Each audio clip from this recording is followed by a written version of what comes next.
Before we get into this video, I just need to point out one thing. We are playing on true takedown mode with level 53 gear, and we just had a level cap raise in Borderlands 3, so all of my gear is under-leveled, and we are playing true takedown mode.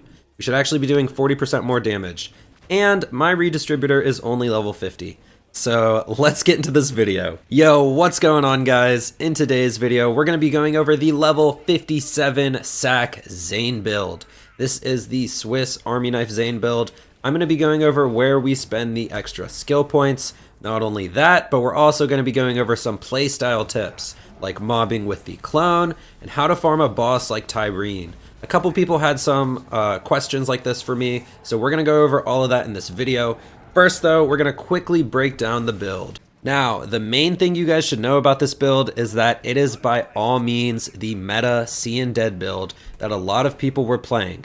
The main difference is we take 3 points from around the skill trees and we put them into the clone skills. What these 3 clone skill points do for us is allow us to almost use the clone to its fullest potential.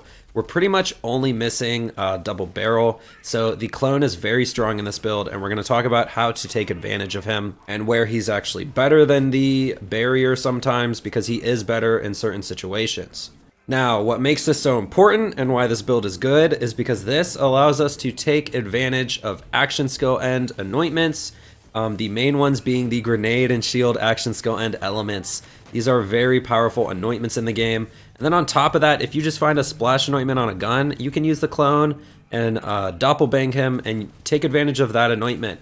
So that's what's cool about this build, is we can pretty much take advantage of any good item, any good weapon, any good strategy. So let's really get into it and break it down. So let's just hop into the game to go over the skill trees. Basically, this is the meta Seein Dead build we got to all-rounder. And then in the clone tree, we have the usual suspects of skills, and then the 3 clone points. And then finally, we got Supersonic Man. This was a skill the last Swiss Army Knife build did not have. So yeah, make sure you get Supersonic Man. It's a very good skill. And otherwise, 3 points in borrowed time has been perfect for me. Let me actually take off my class mod real quick. And yeah, we have 5 points in Donnybrook. I wanted to take off my class mod to show you guys. So yeah, finally over in the Hitman tree. Now the main thing you're going to notice is we are actually not using Seein Red. Now, I decided with this build that to be the jack of all trades, we have to stick to one piece of gear, unfortunately. And that is our class mod. This is a Seein Dead build. In all reality, this skill tree is best with the Seein Dead class mod. So you should be using a Seein Dead when playing this build, in my opinion. You don't need the skill for boss farming, and you don't need the skill to just run faster in different areas in the game. So besides that, we have 3 points in all of our DPS skills. This is Cool Hand, Violent Violence, and Playing Dirty. This is like a cool middle ground where we can dip into all of these skills and get some real damage bonuses out of them and some fast reload speed. Now what's great is Violent Violence and Playing Dirty are both on the Seein Dead class mod, so you can actually just farm up a class mod with some extra points in these skills, and that's going to be great. So that is the skill trees. Now let's quickly go over the gear. Now, the point of this build is to pick up any good weapons, like all of the recently buffed weapons, the new DLC weapons, so you can use whatever weapons you want. I'm going to name some of my favorites real quick for mobbing, bossing, and single targets.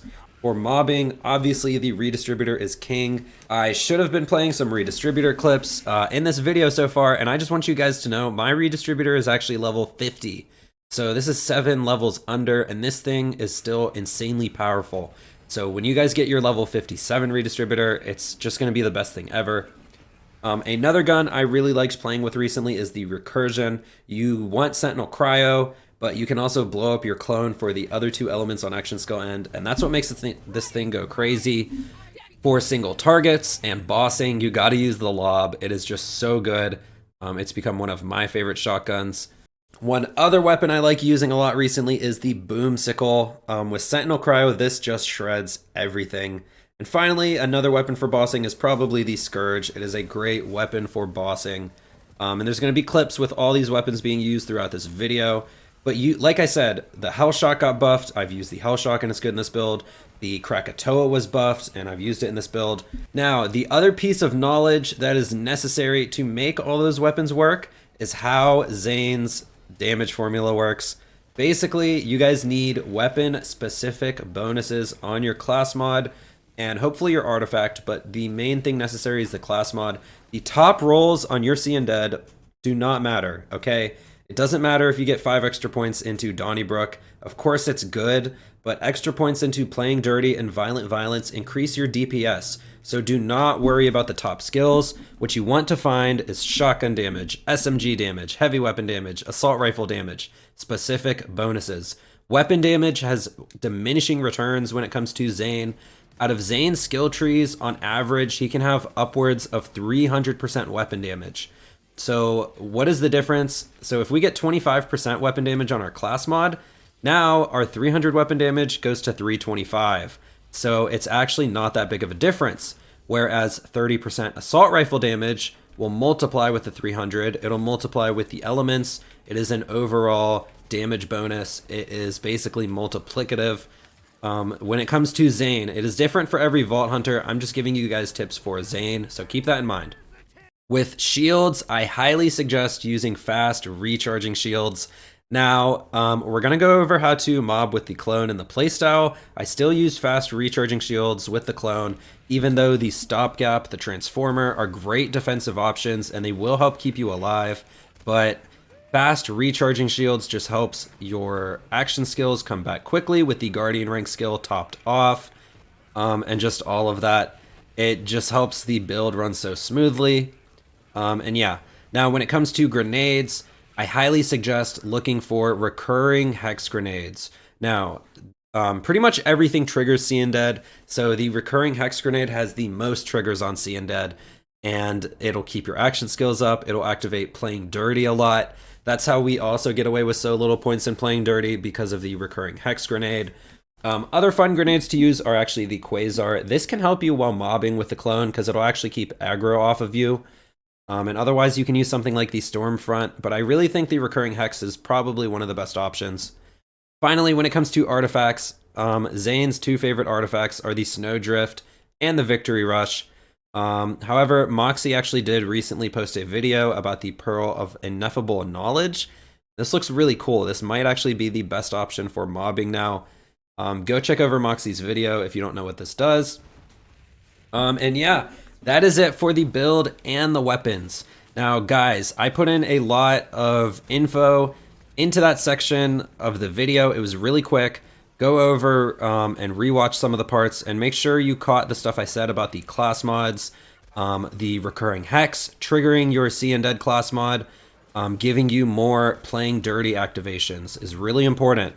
So keep that stuff in mind, and I have to stress the weapon-specific bonuses on your class mod, because that is going to give you the best boost to your damage. That's how I'm doing a lot of damage in these clips.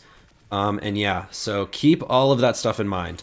Now let's quickly go over a Tyreen boss farming clip and just show you guys how I boss in this build. Now basically this clip of Tyreen, this is a boss with immunity stages. You can still use these same tips for a boss without immunity stages. So when you don't have Seein Red, to get your kill skills early, use a gun like the sickle. Use a shotgun, use something with a lot of pellets. The Maggie is very good because of how fast it shoots. Get your kill skills active very quickly on the boss. I actually like using the boomsicle because you can see we actually got through Tyreen's entire first phase with the boomsicle. Now, when it comes to bossing, in my opinion, the king is the Scourge. So real quick, notice how my kill skills go down. So I shoot her a couple times with the boomsicle, and then we switch over to the Scourge, and this easily just one-shots through her phases. You can easily one-shot Grave Ward once you set up the right action skill and anointments with your grenade and shield. Same with Trot. Any boss without immunity phases, you can almost one-shot it with Zane and a Scourge, so it is my favorite bossing weapon. But you can do this kill with a Cutsman. And just notice how I cycle through my action skills. I cycle through shooting to activate my kill skills with my guns, and then just melting through her phases. Now with Tyrene specifically, if you kill each of her phases quick enough, she will never fly away. And she will actually skip down phases. If you go back and watch, you can see we skipped 2 phases in a row. Basically, that's how you kill Tyrene. That's how you kill any boss. Activate your kill skills with your guns with high pellet weapons. A Maggie is very good. The boomsicle is great because it actually does damage to the boss. And then besides that, just cycle through your stuff. Use a Scourge. I'm using amp shields. This is still level 53 gear on a 57 boss. So if you have a level 57 Scourge, you're going to do great. Now, when it comes to mobbing with Zane and mobbing with the clone, you just have to figure out how to be a little hyper aggressive. As long as you are shooting your guns, you are healing with salvation. So sometimes you want to swap guns, sometimes like if you have to reload. And that's why Cool Hand is a pretty important skill for Zane, honestly.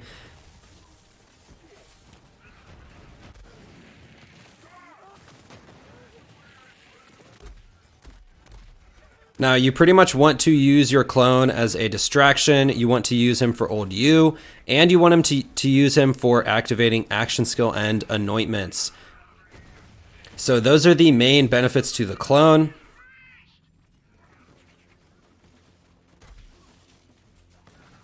Clone swap can get you out of some serious situations, and it can also refill your shield with quick breather. So you actually should clone swap as long as you don't have an elemental dot on you to refill your shields. It can come in handy a lot, and it's actually pretty useful. And as you guys can see from these clips, mobbing with the clone is very realistic. We can use him pretty well as an action skill, and then we still get to take advantage of Sentinel Cryo, and we get to take advantage of these action skill and anointments. So this is a fun way to play. This is a fun way to make any weapon stronger. And that's really why I like playing with this build so much. For bossing, the clone is almost strictly better just because you can get action skill and anointments active in a realistic way. Now, another way for bossing to get action skill and anointments active is to actually throw your barrier off of a cliff. When you throw your barrier somewhere it can't land, it basically just ends and immediately goes back into your inventory. Now, this is actually a pretty realistic thing to do. Even in the takedown, or during the bridge and during the Valkyrie fight, you can throw your barrier off of a cliff a lot of the time. So you don't actually have to use Doppelbanger in these scenarios, and you can actually get action skill and anointments that way. But it is still very possible with the clone and Doppelbanger, and Old You adds an extra layer of survivability. Now, that is pretty much it when it comes to this build and everything I can think of. I wanted to update this build, but I wanted to make this video like kind of like it wasn't necessarily short, but I wanted to fill it all with information and kind of just end the video quickly. So that is pretty much it for the video. If you guys have any questions, ask them in the comments. I will check as best as I can and try to answer as many questions as I can. Otherwise, join the Discord in our builds channel. You can ask any questions. There are a ton of smart people in there. And yeah, that is pretty much it for the video, guys. If you guys enjoyed this video, don't forget to drop a like and subscribe to the channel if you want to see more. Come on over to twitch.tv/thickfillet_. I am really trying to grow my Twitch channel right now. So if you guys want to show some support, I am at twitch.tv/thickfillet_. And I really appreciate you all for the love and the support. I want to continue to keep doing this, and you guys are there for me all the time. So thank you guys, and that's going to be it for me. I'll see you guys in the next one. I'm out.